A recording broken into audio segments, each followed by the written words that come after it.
अस्सलाम वालेकुम। सूरह कहफ क्या एक सिर्फ कहानियों का मजमूआ है या उसमें वक्त, स्पेस और मिस्ट्रीज छुपी हुई हैं जो हमें 300 साल की ट्रैवल बताती हैं? तो आइए इस बारे में बात करते हैं। दानियाल मौजूद है हमारे साथ स्टूडियो में। अस्सलाम वालेकुम। वालेकुम अस्सलाम। कैसे हैं दानियाल भाई? अल्हम्दुलिल्लाह, आप सुनाएं। अल्हम्दुलिल्लाह। तो आपको पता है कि फुरकान भाई एक बात कहते होते हैं हर हर वीडियो के एंड में कि मेरी वीडियो सिर्फ उसके लिए है जिसको इल्म हासिल करने का शौक़ है। ऐसे ही है, ठीक है। और हर वीडियो में उनका एक पैगाम होता है। तो होना भी ऐसे ही चाहिए। होना भी ऐसे ही चाहिए कि आपको मतलब यूज़लेस चीज़ नहीं देनी चाहिए। पर लोग उन पे तनकीद भी बहुत करते हैं कि इन कहानियों से हमें क्या फ़ायदा है या इस्लाम को क्या फ़ायदा है। तो आप इस बारे में क्या कहेंगे? और आपने ये सुना होगा साहिल अदीम को भी वो हर वीडियो में सूरह काफ कोट करते हैं। क्या सिग्निफिकेंस है सूरह काफ की? सबसे पहले तो देखनी पड़ेगी कि वो कर क्यों रहे हैं, हम्म। इतनी इंपॉर्टेंस वो दे क्यों रहे हैं। बिल्कुल। आप कहते हैं कि आप दुनिया में आए हुए हैं, दुनिया में रह रहे हैं, लेकिन दुनिया में रहने का अंदाज या तरीका मैं दे रहा हूँ। अहलदीन भाई कहते हैं उठाना तो कुरान से उठाओ ना, जिसने बनाई है हम्म। वो बताएगा। बिल्कुल। आप हर चीज़ को जुदा नहीं कर सकते। कैसे आप स्टडी जो हम लोग कहते हैं एजुकेशन को हम्म। कुरान से जुदा कर दें। आप क्यों नहीं कुरान को उठाते पैरामीटर। हम्म। आप कुरान को हर अलूम के लिए, कुरान को आप जिस नज़र से पढ़ेंगे आपको वो मिलेगा उसमें से। ऐसे ही है, आप हिदायत की नज़र से खोलें आपको हिदायत मिलेगी, आप इल्म की नज़र से खोलें आपको इल्म मिलेगा। आपने अपना रेफरेंस पॉइंट कुरान को हटा दिया, ज़्यादती नहीं है। आज से 100 साल 200 साल पहले चले जाते हैं। दरस निज़ामी, हम्म। अभी कितने सब्जेक्ट होंगे दरस निज़ामी में? एक साल के अंदर 7-8 इतने ही होंगे। तकरीबन इतना ही है। ठीक है। जब दरस निज़ामी पीक पे था ना बड़े सगीर के अंदर, पता है आपको कितने सब्जेक्ट थे? कितने? 180 एक साल के अंदर। For a single student? Yes. आपने जब मदरसे को और स्कूल बना दिए ना, आपने मदारिस तोड़ दिए, हम्म। तो फिर यही हुआ है जो आज हाल हो रहा है। कामयाबी का नतीजा जो है वो डॉक्टर और इंजीनियर है, और जो फेलियर है उसको मदरसे के अंदर डालेंगे। फिर आप कहते हैं मदरसों का हाल कोई नहीं है। आपने कुरान को जुदा कर दिया। हम्म। कहाँ से फिर सूरह काफ की इंटेलेक्चुअलिज्म को कोई पकड़े? हम्म। फिर लोग साहिल अदीम पे तनकीद कौन? करते हैं ना कि मार्वल्स की बातें करते हैं हाँ, वो। फिर सूरह तलाक की आखिरी आयत से कौन 7 ज़मीनों और 7 आसमान का इस्तदलाल करे? हम्म। आपने इल्म जुदा करनी है, फिर आपको स्टोरीज मार्वल लगती हैं, फिर आपको कुरान के अहकामात कहानियाँ लगती हैं। हज़रत अली का कौल है ना कि मुझे ज़मीन से ज़्यादा आसमानों के रास्ते पता हैं। और हज़रत अब्बास कोट करते हैं ये उनको कि हज़रत अली को वाकई ही वो रास्ते पता हैं। तो उससे लोगों ने क्या सिर्फ मार्वल्स मूवीज़ ही अखज़ की हैं? गोरा कर गया ना वो तो कहीं से थॉट ले रहा था, अ, उसने किए अखज, उसने अपने कॉन्सेप्ट बनाए फ्री ड्राइव ने। गोरा तो ये भी एक्सप्लेन करता है कि हज़रत जिब्राइल कैसे आते थे दुनिया पे।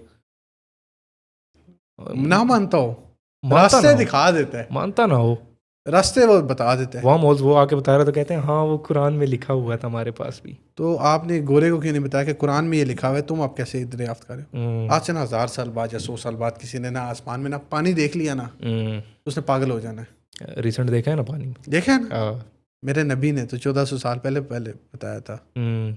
मेरे नबी ने 1400 साल पहले बताया था, हम्म। पहले आसमान के ऊपर पानी है, हम्म। फिर दूसरे के ऊपर पानी है, फिर हम्म। तीसरे के ऊपर पानी है, फिर चौथे पे, और फिर पांचवें पे, और सातवें पे, और उस पे अल्लाह का अर्श है। फिर लोग कुछ ख्वाब में महराज भी कराते हैं ना। ये फिर ये होगा, ये नतीजे हैं। हाँ। आप कर ले मदारिस और स्कूलों को जुदा। हम्म। आपने ना प्रोग्रेसिव हो गए हैं, अलीगढ़ यूनिवर्सिटी बना के टैटू के लोग टैटू के लिए भी लोग फतवे ले लेते हैं कि जायज़ जायज़ हो है। जाते हैं। हाँ जायज़ हो जाते हैं। अच्छा तो असहाबे काफ का जिक्र करेंगे हम इधर कि क्या वो टाइम फ्रीजिंग थी या क्या था, डिल्यूजन था या क्या था? आप जब कुरान को उस अंदाज से पढ़ेंगे ना कि आपने इल्म हम्म। हासिल करना है, आपको बहुत सारे पर्सपेक्टिव मिलेंगे। हम्म। उसका मुझे ना एक बहुत खूबसूरत वाक़या लगता है जो एक कुरान की आयत है, और बहुत खूबसूरत आयत है कि उसका मफ़हूम है कि अगर तुम उन्हें सोते हुए देखते हम्म। तो तुम उल्टे पाँव भाग जाते। इंसान सोचे, एक इंसान दूसरे इंसान से सबसे ज़्यादा सेफ कब फील करता है? जब अगला सो रहा होता है। ठीक है, जितना मर्जी पावरफुल हो वो। ठीक है, वो जब तक सो रहा है। अब अल्लाह सुब्हानहू व तआला कह रहे हैं तुम उन्हें देख के उल्टे पाँव भागते। तो वो किस स्टेट के अंदर मौजूद थे उस टाइम, ये कोई नहीं पूछ रहा। उनकी बॉडीज़ को लेविटेट कर रहे थे, उनकी बॉडीज़ लेविटेट कर रही थी, उनकी बॉडीज़ को करवट दे रहे थे, और आप डर के भाग जाते उस स्टेट के अंदर। तो क्या हो रहा था? ऐसी कंडीशन के अंदर थे जहाँ सूरज एक तरफ से निकलता था, दूसरी तरफ जाता था, फिर दूसरी तरफ से निकलता था और एक और तरफ जाता था, और उस गार के ऊपर रोशनी नहीं आ रही थी। सूरज यूं घूमे तो समझ आती है, यूं कौन सा सूरज जाता है एक ही दिन के अंदर। फिर ये मार्वल वाली बातें लगती हैं, लोग कुरान पढ़ते नहीं हैं। ठीक है, हमें बता दिया जाता है कि दज्जाल से सूरह काफ बचाएगी। बिल्कुल 10 आयतें याद कर लो, बचा लेगी। ये लोगों के आर्ग्यूमेंट्स हैं ना कि भाई हदीस है ना, उसको पूरे तरीके से भी नहीं इम्प्लीमेंट करते। सूरह काफ बचाएगी, वो तरीका लिखा होगा ना सर। वो ऐसे है कि जो सूरह काफ को जिस तरह नाजिल हुई थी उस तरह पढ़ेगा उसको नहीं, उसमें 3 हदीस है ना। एक मफहूम है कि पहली 10 आयात बचाएंगी, कहीं नहीं है पढ़ने से याद करने से। हुक्म आ जाता है कि कुरान बेसिकली आया था इम्प्लीमेंटेशन के लिए, कॉन्स्टिट्यूशन था आपका अमली नमूना था, आपने अडॉप्ट करना था। सूरह काफ के मौके पे ना 3 हदीस हमें मिलती हैं। पहली मिलती है कि इसकी पहली 10 आयात आपको बचाएंगी, एक और हदीस मिलती है कि आखिरी 10 आयात बचाएंगी, और एक और हदीस मिलती है कि ये जिस तरीके से नाजिल हुई उसी तरीके से बचाएगी। मतलब कि पूरी की पूरी सूरह काफ आपके लिए इंपॉर्टेंट है, याद करनी थी, या उसमें तरीका लिखा होगा। फिर एक और मज़े का पर्सपेक्टिव देता हूँ ना, सूरह काफ में दज्जाल का जिक्र भी नहीं है जिक्र, बिल्कुल। फिर बचाएगी कैसे? यजूज मजूज का है पर दज्जाल का नहीं है। बिल्कुल। और कितनी खूबसूरत बात है, दज्जाल ने सबसे पहले आके क्या दावा करना है? हज़रत ईसा इब्न मरियम का वो नबी होने का दावा करना। बिल्कुल ऐसे ही है। और उसके बाद उसने स्टांट मारने खुदाई वाले, रब्बियत का दावा उसके बाद क्या है? बिल्कुल ऐसे ही है। जब उसने ईसा इब्न मरियम अलैहिस्सलाम का दावा करना है तो सारे क्रिश्चियंस ने उसकी तरफ देखना है, और उसकी कम्युनिटी उसने लेनी है, क्योंकि फॉल्स मसाया है ना। फॉल्स मसाया, बिल्कुल ठीक है, बिल्कुल। फिर उसने ज्यूस के साथ होना है। सूरह काफ से पहली सूरत कौन सी है सर? सूरह मरियम है ना। और सूरह काफ की अगली आयत कौन सी है? सूरह इसरा है। एक क्रिश्चियंस के लिए और एक ज्यूस के लिए, और दरमियान में सूरह काफ है। कितना खूबसूरत क्लस्टर है। मजमुआ कुरान का ना मजमुआ जो है वो बहुत खूबसूरत है। 3 का मजमुआ बना हुआ है। आपने अगर तरीका ही नहीं देखा, आप तो फिर उसके दज्जाल के फितने के अंदर आ जाएंगे। चलें फिर हम तरीके पे आते हैं। तो नाजिल कैसे हुई थी और किस मौके पे हुई थी? बहुत खूबसूरत वाक़या। नबी अलैहिस्सलाम के पास कुछ यहूदी आए थे सवाल करने, और उन्होंने वो सवाल किए जो उससे पहले उस मुआशरे के अंदर एग्जिस्ट नहीं कर रहे थे। आके पूछते हैं रूह क्या है? अच्छा। असहाबे काफ कौन थे? और जुल्करनैन के बारे में हमें बताएं। और कुरान की फिर इतनी आयत है कि रूह अल्लाह का अमर है, अमर रब्बी, और इसका इल्म कम है। उठा लिया गया, वरना अगर अंदाज उनका अच्छा होता ना, तरीके से पूछ लेते, तो शायद आज हमें रूह का भी पता चल जाता। बिल्कुल ऐसा ही है। अच्छा, तो फिर असहाबे काफ के बारे में बताएं। अब असहाबे काफ को अगर आप देखें, उस दौर में क्या फितना होना है। और असहाबे काफ जब बादशाह जुल्म कर रहा था, उससे बचने के लिए गारों की तरफ रुख कर लिया था। तो जब फितना बर्पा होगा तो हमें वो तरीका अडॉप्ट नहीं करना चाहिए जो असहाबे काफ ने किया था। बिल्कुल। डिटेल डिस्कशन है, मैं उस डिटेल डिस्कशन के अंदर नहीं जा रहा। वो सारे पढ़ सकते हैं खुद ही।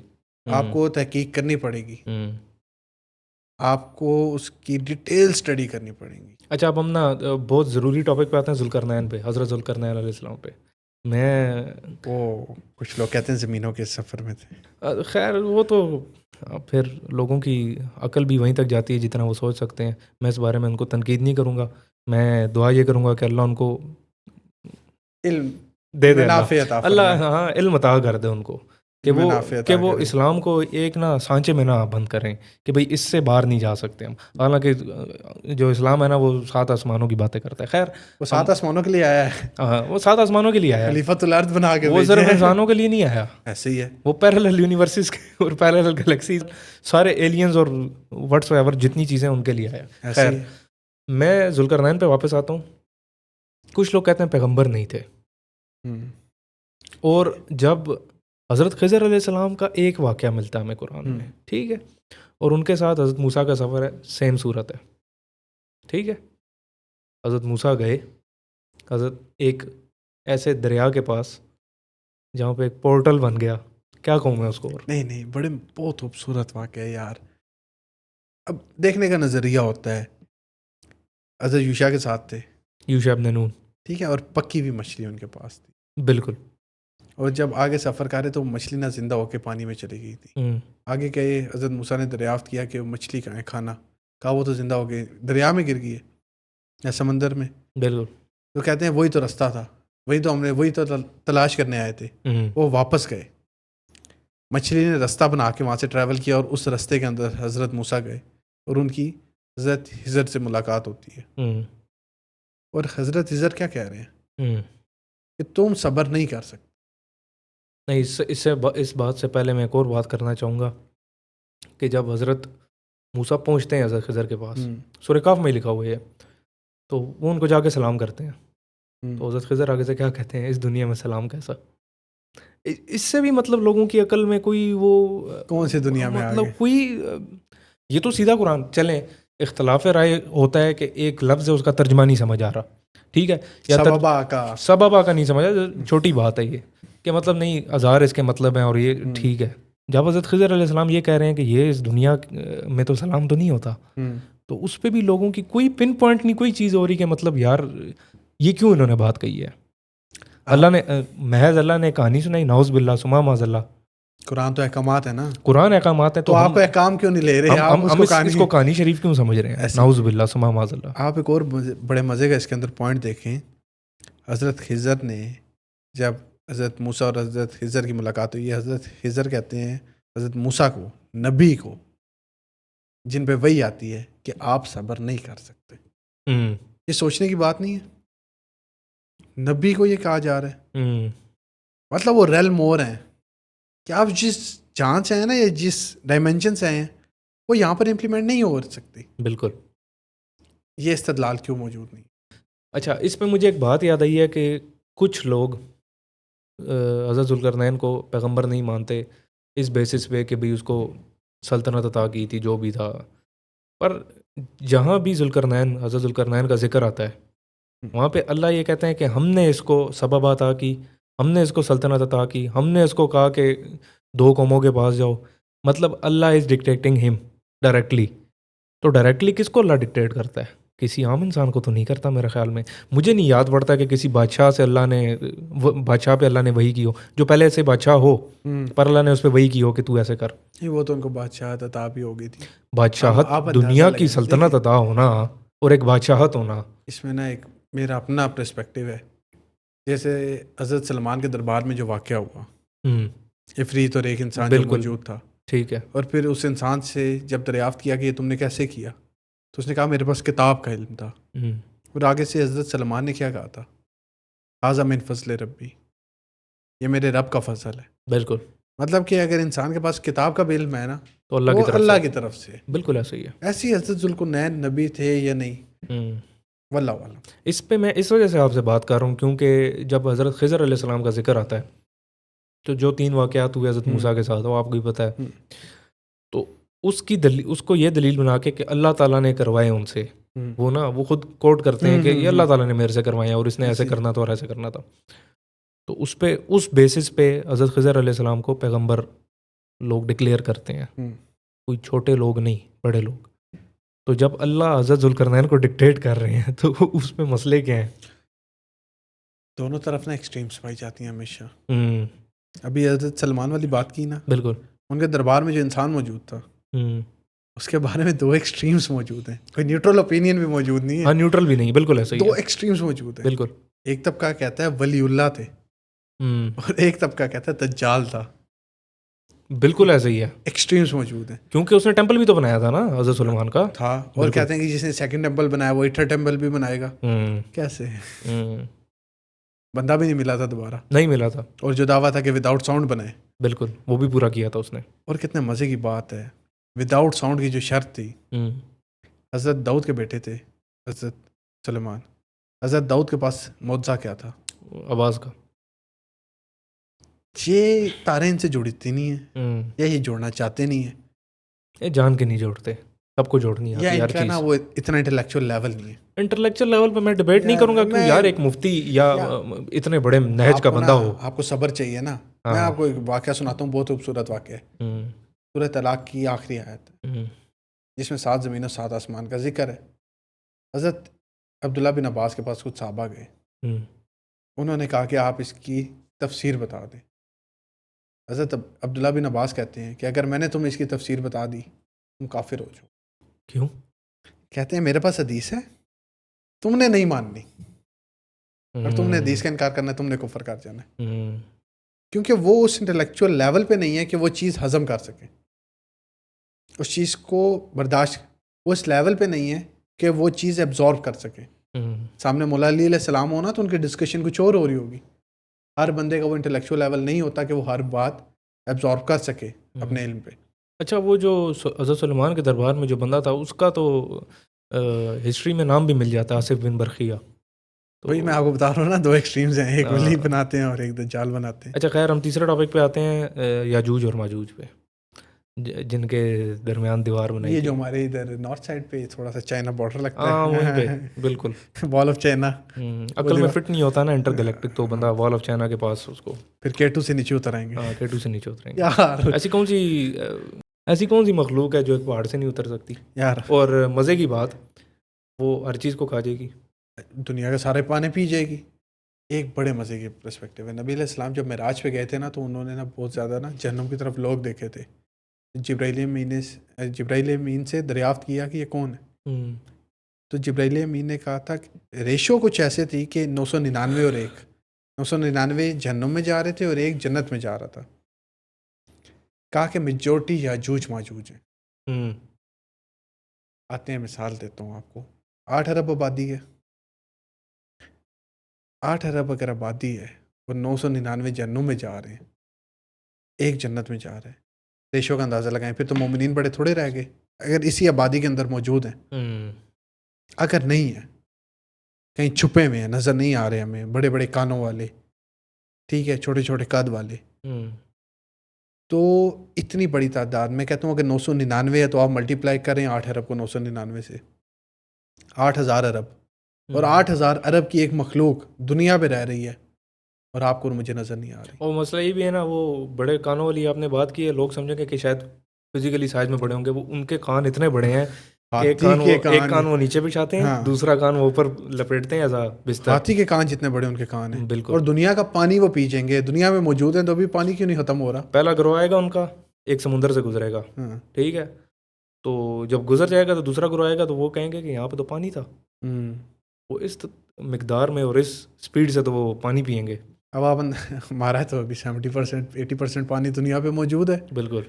अच्छा, दूसरा ना वो बड़े मज़े की कहते होते हैं, कुछ हमारे सो कॉल्ड मौलवी हजरात हैं, हम्म, आलिम नहीं कहूँगा उनको, आलिम है, बने हुए हैं, टीवी पे भी आते हैं, सारा कुछ है, पहाड़ों की तरफ से आएंगे, ऊपर असल में है ना कि ऊपर से आएंगे, और आपकी कभी अकल ये नहीं समाती कि हाँ वो क्या आसमानों से भी आ सकते हैं। जिनको सबबा का मतलब नहीं समझ आया वो फिर ऊपर से हाँ, ही फिर वो आएंगे। मशरिक और मगरिब जो है ना, उसको फिर यहाँ पर एक तरफ कंबाइन मशरिक करते हैं। बनाते हैं, दुनिया पे मशरिक और मगरिब बना देते हैं, फिर रब्बुल मशरिकैन व रब्बुल मगरिबैन मगरिबैन भी, छोड़ देते हैं। मशरिक और मगरिब भी रहेगा उनके लिए। ऐसे ही है, खैर, मशरिकैन ख़त्म हो जाती है, ख़त्म हो मशरिक जाता रह है। जाती है। हाँ, और मज़े की बात, अरबी का एक सीगा है कि अरबी में दो जमा नहीं होते, तीन जमा होते हैं। हाँ, तीन या तीन से दो ज़्यादा हो तो जमा होते जमा हैं। होते हैं। मतलब मशरिकैन, हु नोज कितनी मशरिकैन है हाँ, और कितनी मगरिबैन है, वल्लाहु वल्लाहु आलम। आलम। हमारे लिए तो दो ही है ना, हमारे एक लिए, मशरिक एक मगरिब, हाँ, मतलब दो डायमेंशन ही हैं। हाँ, अब अल्लाह ने कितनी एक्सप्लेन किए हैं, वल्लाहु वल्लाहु आलम। आलम। लेकिन इस पे कोई बात नहीं करेगा। नहीं करेगा। कुरान ये इल्म नहीं दे रहा, फिजिक्स का इल्म नहीं दे रहा आपको। अक्ल में नहीं समा रहा ना, मैंने कहा ये इल्म इतना, कि मतलब नहीं समझ आती कि इससे आगे भी कोई दुनिया है। और भी जहाँ है सितारों से आगे, यार पढ़ना चाहिए।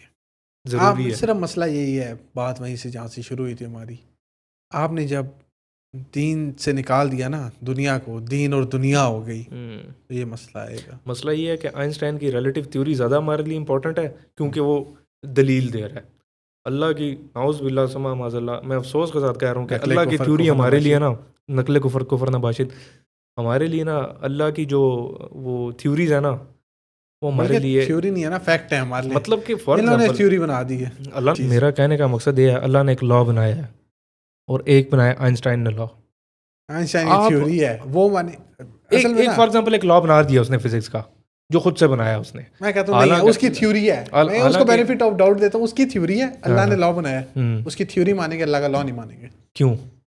नहीं ना, उसके लिए वो ज्यादा इंपॉर्टेंट है ना। अच्छा, ये मैं गैर मुस्लिमों की बात नहीं कर रहा, वो मैं मुसलमानों मुसलमानों की की बात बात है। कर रहा अच्छा, मैं आपको यहाँ पर ना एक वैक्सीन ला के देता हूँ जिसपे इतने बड़े मौलवी साहब की दाढ़ी है, ठीक है, उनकी तस्वीर लगी है, दूसरी तरफ गोरे की तस्वीर लगी हुई है, कौन सी लगवाएंगे? हूँ। जाहिर बात है गोरे की क्यों? लगाऊंगा, चांद पे पहले पहुंचा है ना वो। चांद पे इसलिए पहुंचाना सर, आप उन्होंने तरक्की की, हम्म आपने तरक्की का मेयार बदल दिया। हम्म वो अपने जिस चीज़ में निकले ना, अकीदा गलत हो, वो उस चीज़ की पीक पे पहुंचे। आपने कुरान छोड़ा, आपने हदीस छोड़ी, ना हम आपने दुनिया वो, ना हम दुनिया की पीक पे पहुंच सके ना आखिरत की। ऐसे ही है। दोनों तरफ से रह गए हम। एग्जैक्टली। हम्म, चलें, एक आज के मज़े का लिए इंटरेस्टिंग टॉपिक था। बहुत इंटरेस्टिंग था ये आप ऐसे। इसके नीचे आप कुफर के फतवे आने वाले हैं, बी रेडी। चलें, थैंक यू सो मच, आपने देखना, हमारे साथ जुड़े रहे, तो हमें ज़रूर सजेस्ट कीजिएगा अगले टॉपिक्स, हम इंशाल्लाह उस पर भी काम करेंगे। साथ भाई गंदी गंदी बातें करते हैं ऐसी। ओके, अल्लाह हाफिज़। अल्लाह हाफिज़।